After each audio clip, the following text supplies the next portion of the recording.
गुरुर्ब्रह्मा गुरुर्विष्णु गुरुर्देवो महेश्वरः गुरुः साक्षात् परब्रह्मा तस्मै श्री गुरवे नमः। वसुदेवसुतं देवं कंसचाणूरमर्दनं देवकी परमानन्दं कृष्णं वन्दे जगद्गुरुं। हरि ओं तत्सत् हरि ओं तत्सत् हरि ओं तत्सत्। सद्गुरुनाथ भगवान की जय। चैतन्य आश्रम आळंदी देवाची, पुणे महाराष्ट्र भारत। संस्थापक ब्रह्मीभूत सद्गुरु श्री अनाथ महाराज, इनकी असीम कृपा से श्री विद्यारण्य स्वामी एवं श्री भारती तीर्थ मुनि, इन्होंने लिखा हुआ पंचदशी यह ग्रंथ, इसका हम लोग अध्ययन कर रहे हैं। इस अध्ययन में पुनः आप लोगों का स्वागत है। तत्व विवेक, इस प्रकरण के पहले 11 श्लोक हम लोगों ने देखे हैं। आज 12वां श्लोक देखेंगे। अध्येतृवर्ग मध्यस्थ उत्तराध्ययन शब्दवत् भानेप्यभानं भानस्य प्रतिबंधेन युज्यते। अवतरणिका, एक वस्तु का एक ही समय भान और अभान कैसे संभव है, ऐसी आशंका लेकर उसका समाधान इस श्लोक में करते हैं। पदच्छेद और शब्दार्थ। पहला जो चरण है वह एक समास है। अध्येतृ वर्ग मध्यस्थ पुत्र अध्ययन शब्दवत। विद्यार्थी वर्ग में पुत्र अध्ययन ध्वनि जैसे। भाने प्रतीति में, यहां पर सप्तमी है, अपि भी। अभानम अप्रतीति, भानस्य प्रतीति का। प्रतिबंधेन प्रतिबंध के कारण, युज्यते अवरोध होता है। इसका अन्वय। अध्येतृ वर्ग मध्यस्थ पुत्राध्ययन शब्दवत भाने अपि अभानम प्रतिबंधेन भानस्य युज्यते। विद्यार्थी वर्ग में पुत्र अध्ययन ध्वनि जैसे प्रतीति में भी अप्रतीति, प्रतिबंध के कारण प्रतीति का अवरोध होता है। इसको समझने के लिए सरलार्थ और थोड़ा चिंतन। विद्यार्थी वर्ग, हमारा जो वर्ग होता है उसमें बहुत सारे विद्यार्थी होते हैं। तो किसी भी विद्या का वर्ग हो, जैसे वेद पाठकों का वर्ग, इस वर्ग में बहुत सारे विद्यार्थी वेद का पठन कर रहे हैं।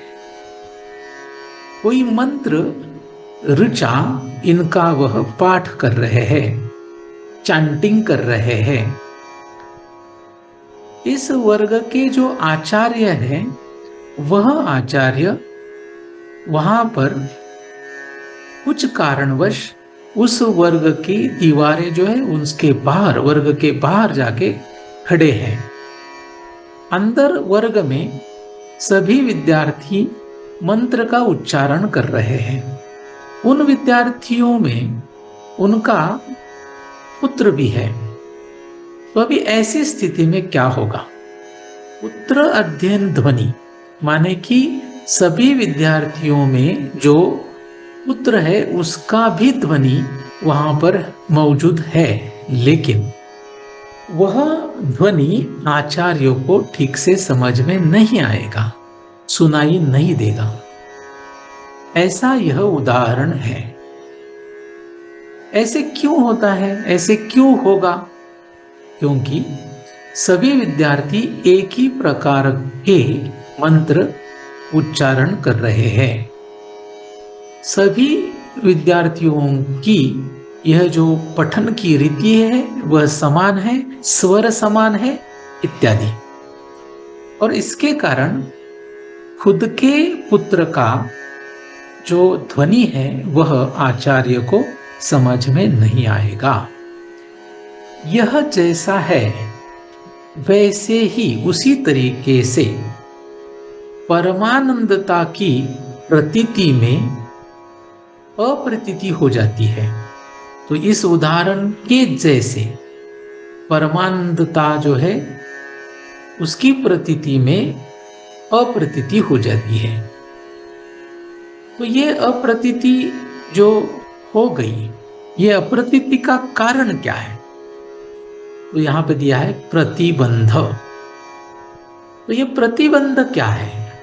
इस श्लोक में इसके बारे में कुछ नहीं कहा है, तो इसके बारे में अगले श्लोकों में कहेंगे।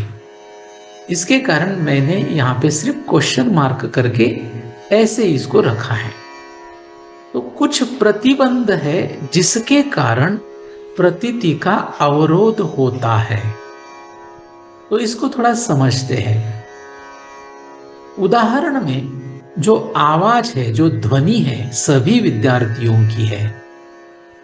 और सभी विद्यार्थियों की जो ध्वनि, उसमें दो प्रकार है। एक है आचार्य पुत्र की ध्वनि और अन्य विद्यार्थियों की ध्वनि। तो दोनों ध्वनि एक साथ में आने के कारण आचार्य पुत्र की ध्वनि समझ में नहीं आ रही है। आचार्य को अपने पुत्र की ध्वनि का पूरा ज्ञान है, फिर भी इस कंडीशन से, इस स्थिति के कारण उनको अपने ही पुत्र की ध्वनि समझ में नहीं आती है। आत्मा की जो आनंदता है उसके प्रतीति के बारे में भी ऐसे ही कह सकते हैं।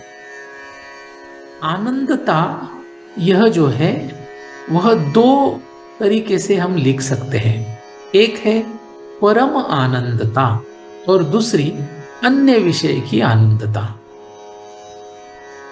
परम आनंदता हमारा स्वरूप है, क्योंकि यह आत्मा की आनंदता है और आत्मा हमारा सत्यता में या फिर वास्तव में हमारा स्वरूप है।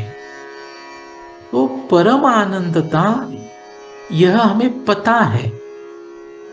जैसे आचार्य पुत्र की ध्वनि आचार्य को पता है, वैसे परम आनंदता हमें पता है, क्योंकि वह आत्मा की माने हमारी ही आनंदता है। लेकिन इस आनंदता के साथ अन्य विषय की आनंदता, अन्य विषय माने कौन से? हमने पहले भी श्लोकों में देखा है, पति, पत्नी, पुत्र, वित्त, स्वर्ग आदि सभी विषय। तो इन विषयों की जो आनंदता है, यह आनंदता इस आनंदता के साथ में इनका मिश्रण होने के कारण, जैसे यहाँ पर अन्य विद्यार्थियों की आवाज और आचार्य पुत्र की आवाज, इनका मिश्रण होने के कारण वह आवाज समझ में नहीं आएगी।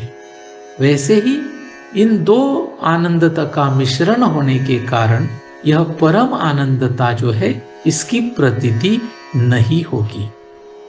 तो यहाँ पे लिखा है वैसे ही परमानंदता की प्रतीति में भी अप्रतीति हो जाती है। आचार्य पुत्र की आवाज होते हुए भी वह अप्रतीत होती है, वह समझ में नहीं आती है। तो यहाँ पर जो परमानंदता है, इसकी ऐसी स्थिति होने का जो कारण, जो प्रतिबंध है, उसके बारे में अगले श्लोकों में पढ़ेंगे। तो आज के लिए बस इतना ही। पुंडलीक वरदा हरि विठ्ठल श्री ज्ञानदेव तुकाराम पंढरीनाथ भगवान की जय। माऊली ज्ञानेश्वर महाराज की जय। जगद्गुरु तुकाराम महाराज की जय। सद्गुरुनाथ भगवान की जय।